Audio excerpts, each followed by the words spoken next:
Welcome to Authentic Living with Roxanne, a place where we have conscious conversations about things that really matter in our lives. And now here's your host, Roxanne Derhodge.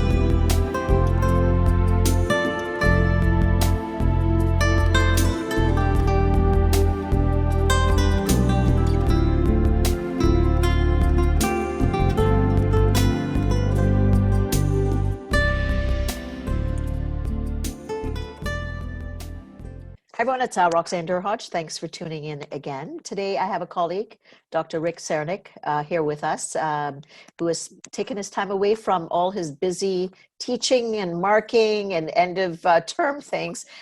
So, Dr. Cziernik, thanks so much for being here with us. My pleasure. So I'm going to tell you a little bit about him because I've known of you. I'm going back. Well, I'm talking about. I'm going to age myself, but about 30 years ago, when I started in the field, we were involved in EAP councils way back when. I don't know if you remember that. Yes, I was involved in the Toronto EAP Council. I think you were involved with the Hamilton EAP Council at that time. Good memory. And so that's when I started to kick around in the field. And ever since, obviously, have gone on to do a lot of different things, working with a bigger provider, Mona Chappelle. And you've gone on and continued to do really great work at the university. So I'm going to tell you a little bit about Dr. Cziernik. He has a master's and PhD. He's a registered social worker. He's a professor at the School of Social Work at King's University College, has written and edited 15 books. Wow, that's amazing, including Just Say No, A Counselor's Guide to Psychoactive, Drugs, Homelessness, Housing, and Mental Health, Practising Social Work Research, Case Studies for Learning the Drug Paradox and Responding to the Oppression of Addiction. And I'd like to talk a bit about that. And you've done over 200 peer review articles and books, and you've spoken at over 200 conferences and workshops, and you've been involved as part of the research team that have received over $3.8 million in funding, and has been the recipient of the King's College University and McMaster University Continuing Education of the Year, Teacher of the Year Award, as well as the Hugh Mellon Excellence in Research Award. Wow. You've been busy. I try to keep myself busy because there's lots of work out there that needs being done, right? Which is what your listeners appreciate. So, Dr. Cziernik, let's just kind of jump into it. And obviously, you're out there, you're teaching, you're researching, you're writing, and about mental health and addictions. So, oftentimes, I think it's come to the forefront.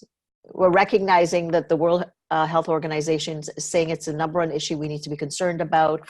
It's increasing. We're seeing it over and over again. Unfortunately, with our young adults are coming up, there's lots more concerns. Why do you think we're seeing an increase at such a level with mental health and addictions around us? Yeah, I think the demise of human civilization was the fax machine.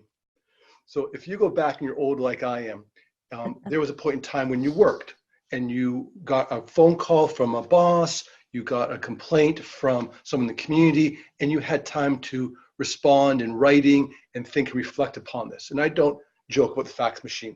And suddenly one day the fax machine showed up around 1985 in my office, and suddenly my boss was immediately accessible, as that the world's immediately accessible. And so you need to think now in context of mental health and addiction about the human brain, right? I'm an evolutionist, so I believe that we've been evolving over millennia. And when we move from daylight savings time, right, to standard time, there's this big shift. People can't sleep, there's more traffic accidents, there's all disruption. Our brain literally hasn't caught up to shifting an hour. Our brains haven't caught up to the advent of electricity yet. We're just sort of catch up to electricity and 24-hour daylight. And so now suddenly, in one generation, in my generation, we've gone from typewriter to fax machine, to PC, to internet, to the phone that most of us have in our pockets has more power and more ability than the computer that took Apollo to the moon. So in one generation, our brains have had to change and adapt to a constant inflow of information, some good, some important, some irrelevant, but constant information, and we just have not had the chance to adapt and change to it. So what happens when you're constantly taking information from work, when the demands of work are 24/7, with the 7 days a week, when I go to bed at 1:30 in the morning, and by 8:30 in the morning, I'm responding to emails already. It is just overwhelming for the human body. So the biggest element, I think, not just millennials, but those of us are older as well, is that the pace of work has changed in a way that not even the Industrial Revolution was equivalent to. And so in terms of physical health, well-being, taking time to simply breathe, because most North Americans don't know how to breathe. We're all top lung breathers. Mm-hmm. And so, I mean, in a very quick element is that the pace of work has changed so dramatically in such a short period of time that we've not been able to physically and psychologically adapt to it, nor will we in the interim, because again, evolution is slow, but technology is fast. Hmm. So, and it's getting more rapid as we go, right? Like, I mean, everything is instant in this day and age. Like, you know, when you're sending someone an email and, you know, within you're off to say, do something or see another client, or, you know, and you're out, and then an hour later you have that person asking you where the response is. Like, even our ability to wait, you know, has increased. It's lessened. Like, text immediate, even email now is getting to the point where people get really impatient.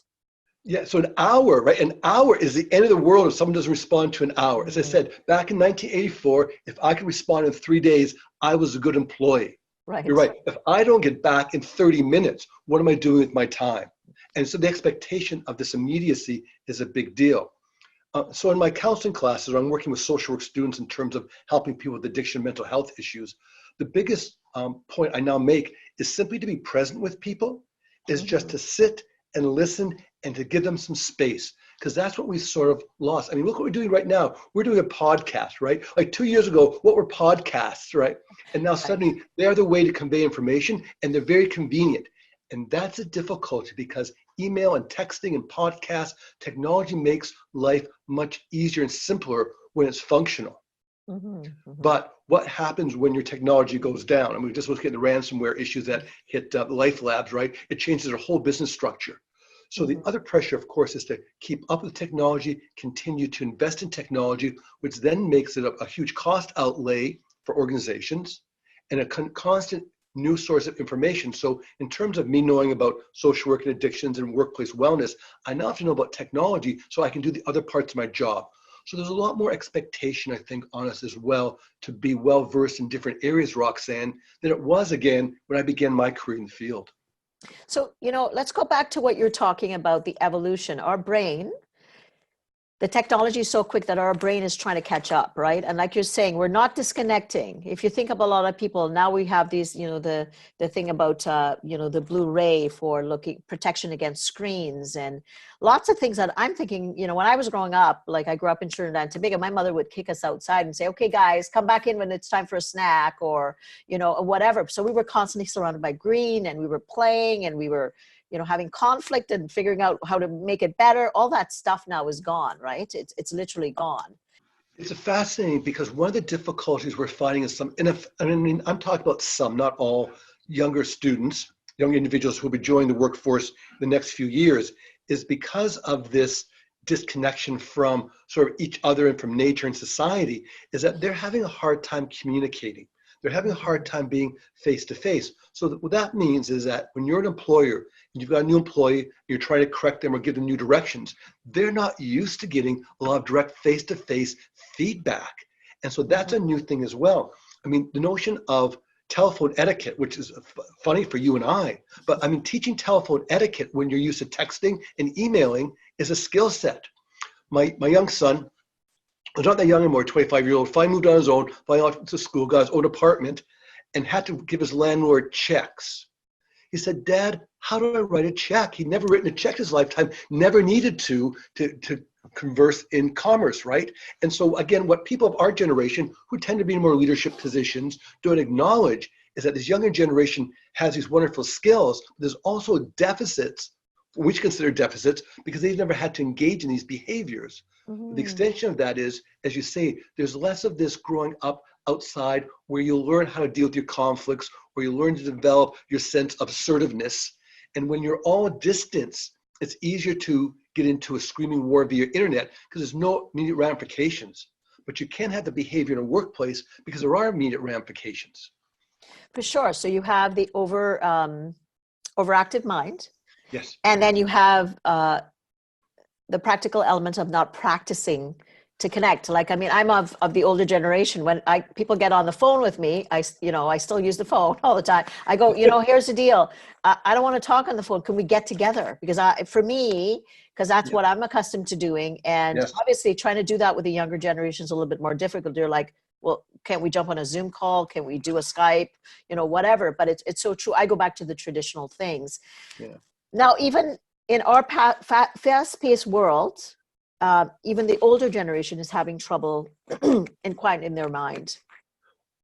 Well, absolutely. I mean, and literally, and I hate to say it, as I'm aging, I think I just don't recall things as well.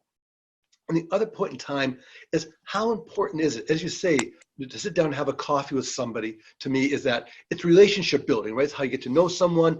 And when you build relationships, it's easier to have conflict. So you and I, again, have known each other, our paths have crossed for 30 years. So we're having a discussion and something goes south.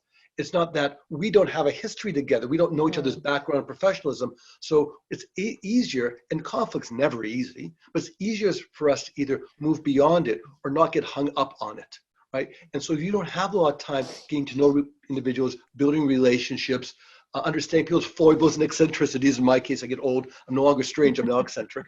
Once you get to know those elements, they're not almost forgiven, but okay, if that's what this person is, I know that's what they're like. And if I can just move beyond this, we can move forward with our deal, move forward with our conversation. But if you only have someone through a Zoom or a Skype or a text or some emails, is that you don't understand those personality traits. And it's also easier to lose yourself and not be as reflective about your strength and where you have more trigger points in terms of what upsets you or what just turns your mind off. So absolutely, I think there is a generation gap now between people who are technological immigrants like we are, but we're new to technology, and people like my children who've grown up with flip phones, smartphones, and now Instagram, Zoom, all these elements. It's part of their inherent almost DNA. For us, we have to think about it. So we are of two different cultures. So let's pivot to that whole element of what we're knowing, that anxiety and depression is growing at a rapid.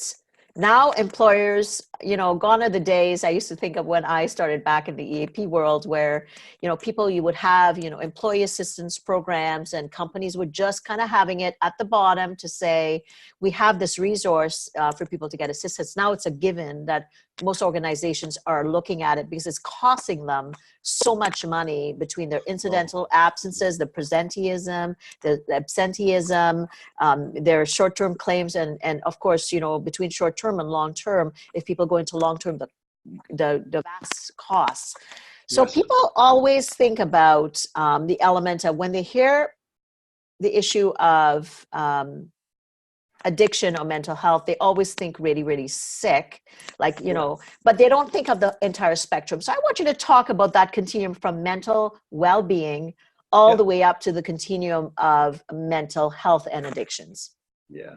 So again, a good thing is, you're right, mental health, no one talked about. Now it's constantly being discussed.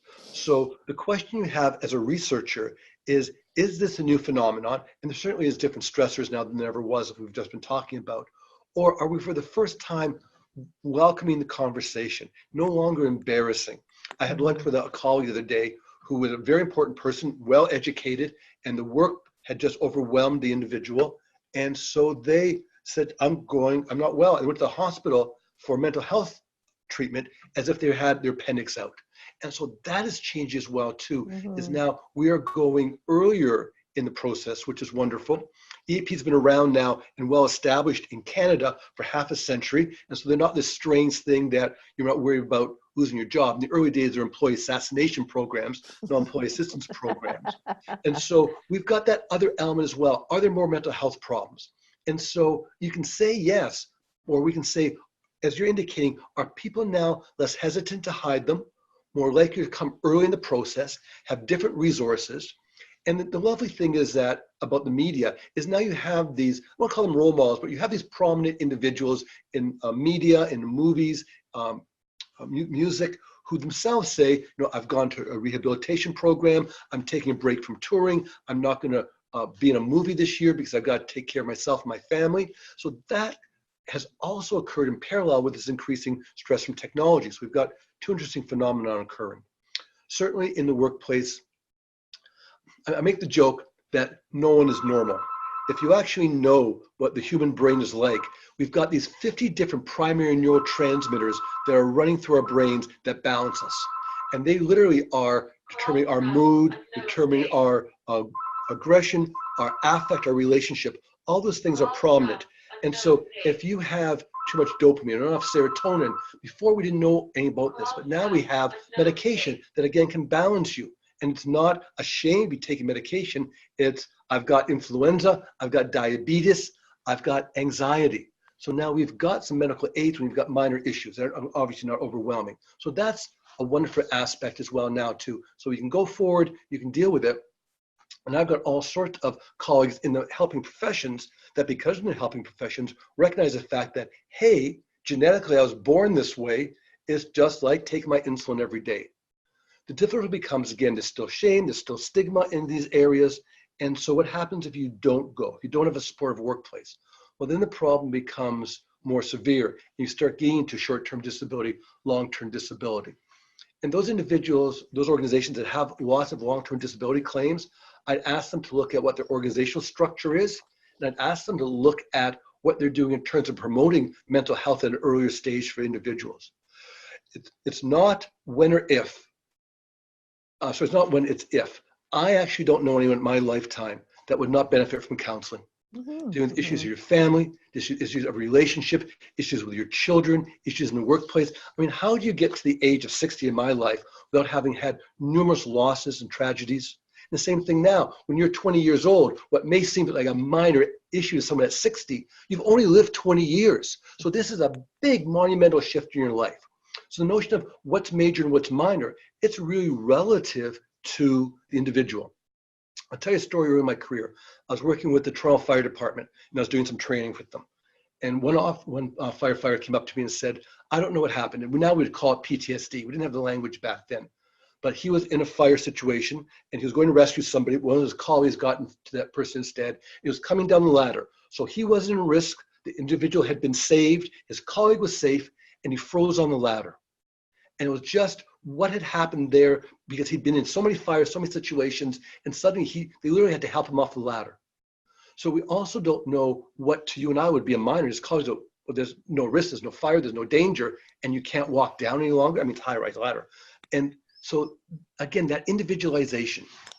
So when we ask about a continuum, and people do have serious mental health issues, they'll lose a loved one.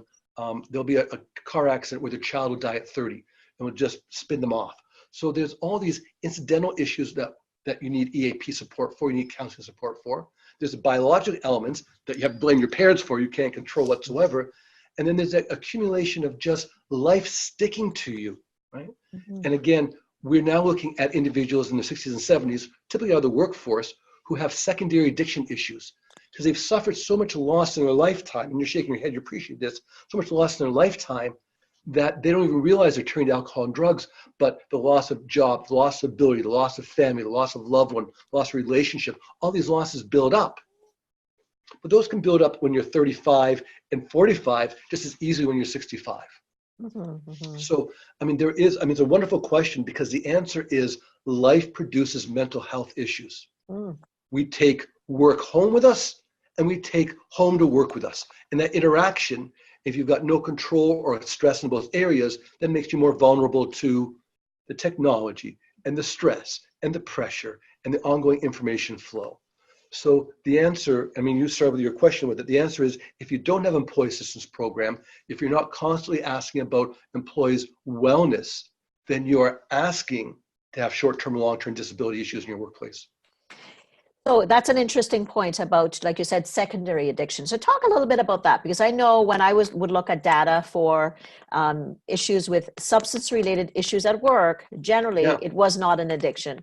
It was generally people would be misusing, to your point, to be able to cope with life's issues, and then we would get them to kind of address the situational stressors, and then they were able to go back to a certain level where it didn't impact different relationships in their life. So definitely, the addictions piece, obviously, that's the part that scares everyone. Yeah. right? Because I think it's kind of like, you know, we think of it, the addiction as something so separate and so horrific, but really anybody, to your point, could get to the point where they're misusing a substance because they're not having the proper strategies or coping mechanisms to be able to deal with the stickiness of life that you described. Yeah, and that's exactly it. And so there certainly are people who are more biologically at risk. They've got family histories of substance abuse. Again, there's some brain chemistry that's not quite balanced. And so if I'm having 3 alcoholic beverages and they're having 3 alcoholic beverages, I'll start feeling a little bit tipsy, but they would then just sort of escalate. So yeah, we want to acknowledge the fact that some people, it's biology. But for most individuals, as you nicely summarized there, it's the combination of aspects. In our society, I mean, the fact that I say, let's go have a drink. I mean, just off the bat, everyone means let's go have a beer, glass of wine, let's go have a shot. We're not thinking, let's go have a cranberry juice, let's go have a drink of water. I mean, that notion, it's so encapsulated. The slogan I'm using now, so the motto I'm now using in my class is, are you the fish that sees the water you swim in? Is that, so I ask my students to look at the movies they're watching, listen to songs they're listening to, and just how much is alcohol and drugs ingrained in that culture. So you don't even think about it. So it's not just a coping mechanism, it's just a day-to-day reality of our life. Let's go, it's Christmas time, let's go for a drink, right? Let's go for eggnog. Eggnog's got rum in it, right? I mean, all these little subtleties. And so it's very easy when you're with someone to not acknowledge the fact that their substance use is increasing because they're basically doing the same behavior you are. That's normal because you're doing it, but it's just creeping up a little bit because, again, they don't have those other supports. So work is stressed, they may have gone through divorce, their children may be away at school and they're lonely, they may have loss of parents, and everything I just listed has happened to one of my students in the last 2 weeks. So Wow. all these elements happen to individuals. And so when alcohol is part of our normal culture, and it's what we do to celebrate, relax, but also cope, it's so easy just to increase that. We know there's lots of anxiety and stress, so to go to your physician and say, look, I've got anxiety, can I have some sort of medication? Absolutely, but you add that medication to your alcohol, you add it to, my mother just had a fall and injured herself, so she's got some codeine sitting around her house, so now you've got your prescription medicine, you've got your alcohol, and you've got a legitimate pain masking agent, and suddenly 1 + 1 + 1 is not 3, it's 5. And as you say, that pattern of behavior of drug use starts becoming the central organizing principle of your life, but it's really about your injury, your loss of your child, the loss of a relationship, all adding up. And we see with addiction is that other coping mechanisms, going for coffee with a friend, talking to people at work, going to yoga class, going to play basketball, those drift away because the drug use is easy.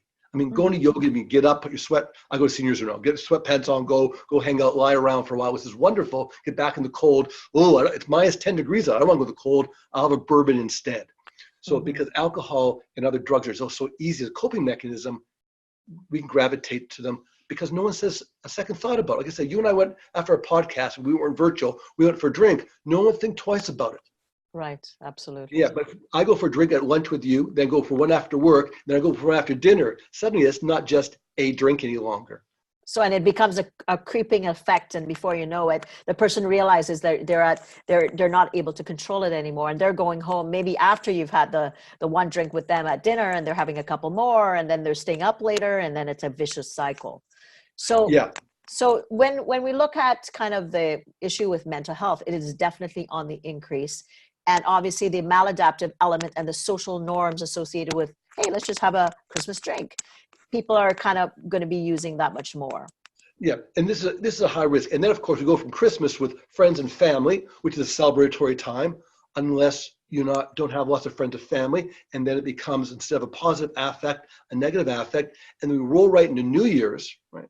And so I've got a friend of mine. I don't drink much alcohol, but I'll drink on occasion. I have a friend of mine who's not a member of AA, but has not drank for 30 years. And when he and I go out, and they say, yeah, we'll have a couple of pops, right? Everyone else having beers around us to kind of look, what's wrong with you guys? Right. The question becomes, well, there's nothing wrong with us. We just don't choose to have alcohol, right? Mm-hmm, mm-hmm. Yeah, and so it's fitting in, it's expectations going towards New Year's, and because we associate alcohol with celebration, we tend to miss the fact that people are using it when they're their mood is down, when they're trying to cover up things or ignore things as well too. So it gets blurry then, again, with those cultural norms you mentioned. So let's, for the employers listening, we talked definitely, sounds like it's more than just, you know, the things that we can put in place, right? The health and wellness strategy, the health coaching, all those things. Your culture has to support one of what we're going back to, which we started to talk about, which is just going back to that human element of connection. And, you know, I think the busyness of work and expectations and people are working remotely and there's so much going on that we're really, the basics of sitting across from someone and checking in and saying, hey, Rick, how are you? Well, like, what's new? What's happened? What are you looking forward to next year? Those basic things are being lost. So how can employers kind of keep that in mind as they develop strategy for mental health and wellness in the workplace? The best boss I ever had, now name him because he was the best boss I ever had. His name was Abe Friesen. And this was back when we worked at the Addiction Research Foundation. So it wasn't business, but our job was creating community health. We did emergency counseling. So we had some paperwork, but we had some unexpected, uncontrollable parts of our work. And so it was quite a mixed job. And Abe was wonderful because every day we would have coffee and we're a small unit. We would have coffee every day. And I don't drink coffee. I work at the Addiction Research Foundation. I don't do any drugs at all. And so so I sit there and watch my colleagues drink coffee, usually decaf, but coffee. And what Abe was doing every day was checking in. I mean, it'd be 10 minutes, and so not rushing off to do an email, because there's no email at that point in time, but he just wanted to see how everyone was doing. And so we also have something now called Managed by Walking Around. And my partner just retired, and she was another very good leader, because she was my partner, but she basically knew that if her staff was not feeling well, they couldn't be productive. So even though she's a lawyer, she spent part of her day doing sort of check-ins and how you doing. And so as a leader, it took more time from her. There was certainly a cost for her, but that cost in building a relationship with her staff saved her all sorts of aggravation, because when someone's having a good day or a bad day, she would know. When there's a crisis in office, she had built relationships so the person, instead of saying, oh, I'm fine, or trying to hide a mistake, would say, yeah, I did this, knowing that she would be supportive of them as opposed to criticizing them. So those elements of, you know, if you're in a leadership position, and I know this is going to cost you time, but it's like prevention work, right? We put the time in early, we save our time down the road. So prevention, yes, it may take a bit more of your time, but if you look at it from an ROI perspective, you are going to be saving yourself a whole lot down the road, because then people are, we know life's going to happen, to your point, all of us. I'm in my 50s now, and I, you know, we've all been through things where we've been stressed or down or whatever. And that tumbling weed that I often say is, if you don't do it up early and you leave it, then you're going to see the incidental absences, or you're going to see the person trying to kind of, like you said, go off and get some medication, but don't get the behavioral kind of piece taken care of. And then it becomes a revolving door, right? And that's costing, that particular employee costs a whole lot more than potentially the time and the potential money that you might be doing upstream. In the long run, I'm going to say your ROI is in prevention versus the unwell employee. And the difficult part for organizations, I appreciate this, having done cost evaluations, it's virtually impossible to see what your cost is in prevention work, because you don't know what happened. One of the best things that happened in the EAP field, when we saw utilization rates go from like 4 or 5% in companies to 6, 8, and 10, they go, oh my goodness, we got more problems. My response was, no, you've always had those problems. People are just now dealing with them, as opposed to letting them manifest and get worse. So if your EAP utilization is 2 or 3%, you're doing a real bad job, because people are hiding the problems, not coming forward. So again, I work in the nonprofit sector, right? So it's easy for me to say, oh, you know, it's not money, but it is. In the fact that we know in the addiction treatment field, for every dollar we put into treatment, we save $6, and that's in treatment. So imagine what happens if we didn't have to treat people and stop the problem earlier, how much money we'd be saving for organizations and for our healthcare system. Absolutely. It's definitely worth it. And I think it's, you know, it goes back to the basics of connection, right? Like, you know, if you look at the misuse of substances or those, or whatever it is, whether it's substance or it's anger, it's arbitrations, or it's, you know, conflict in the workplace, a lot of it's because people aren't feeling, like you said, validated, heard. To your partner's point, if you check in with people, it's easier to have that tough conversation because there's been an issue on a report, versus if I haven't talked to you and I have to now come down and talk to you about something that because a customer is complaining, it makes it a little bit more difficult, because then I'm not wanting to have that conversation with you, versus if I have the relationship, then I'm like, oh yeah, I've not been focused, I have had XYZ going on, and then I'm a little bit more open to discuss really what I could do to be more present at work. Absolutely. You're right on, Roxanne. That summarizes it very, very nicely. So Dr. Cziernik, I know you and I could probably talk for a very long time. So for anybody that's wanting to connect with you or, learn a little bit more about some of the things that we've been discussing, where can they reach you if they wanted to learn more, or do you have a site or some places that they could read a bit more on some of the books that you've written? Yeah. So Rick Cziernik, I'm at King's University College in London, Ontario. My email is there, but I'll give it very slowly. It's rcsiерni@uwo.ca. My last name is Cziernik, Cziernik, King's University College School of Social Work. And if you've been watching me, I love to talk and I love to give advice. So if you've got a question, Roxanne, by all means, I'd be happy to help any of your clients or anyone watching the podcast and give them my 2 cents worth. Okay, well, thank you so much. So what did I take away?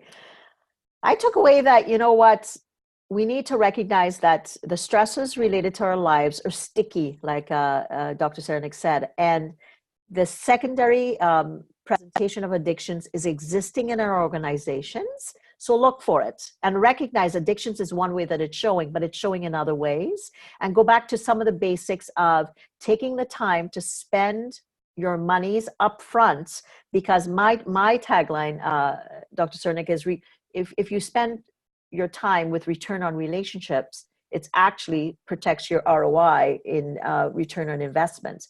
So take the time, spend the time on prevention, because the earlier you get it upstream, you're going to minimize the amount of the people that will eventually need help anyway. And hopefully you make your place you become an employer of choice, and people want to come, they want to stay, and they want to be connected. So thanks again, and we'll chat with you soon. Thanks a lot, Roxanne. Okay, thank you. Thanks for tuning in to Authentic Living with Roxanne, creating the space for positive, healthy change. Roxanne is a keynote speaker, psychotherapist, and coach. To work with Roxanne, visit roxannederhage.com/blueprint. We'll see you next time on Authentic Living with Roxanne.